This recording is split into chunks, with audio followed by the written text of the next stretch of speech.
So you're either on one side or the other. You're either like, no, we don't want him back. He did us dirty. Or you start entertaining the idea and thinking like, oh, okay, this is what it would look like. I was very like 100% sure walking through life, knowing two things were never going to happen. I always thought that one, LeBron James would never go back to Cleveland. That was something that I was like so sure about in my life, was that LeBron James, after he had left and went to Miami, after the Spurs had just whooped him and whooped the Heat in the 2014 finals, the Spurs took home that championship.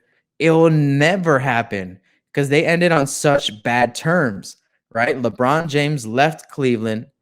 The owner called him out on like an email written in like Cosmic Sans or whatever it is, like that fifth grader style of type on Microsoft Word or whatever. He just put out a letter on the internet, just trashing LeBron.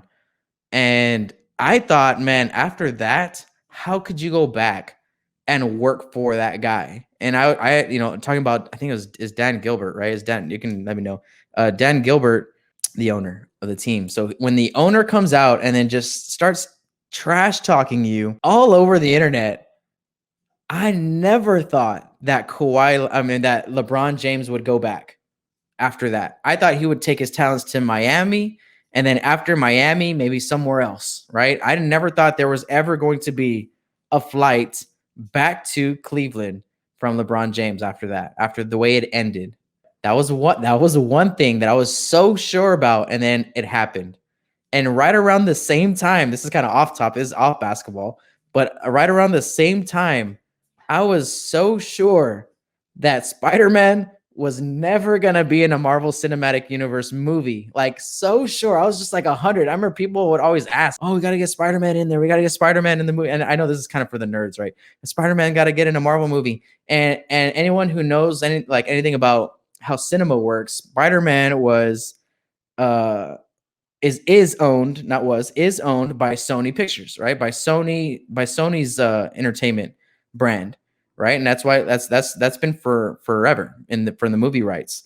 And so there really wasn't a possibility for him to get into the Marvel Cinematic Universe because Disney owns the MCU, right? So there's Disney and there's Sony, and they're two different properties. And I just never ever thought there was a way that Sony was going to be like, okay, yeah, you can. I never thought they were ever going to be able to come to an agreement or a deal to share Spider-Man's movie rights. And then LeBron James goes back to Cleveland, and I just couldn't freaking believe it, man. I remember I was driving through New Braunfels, going up to see my mom.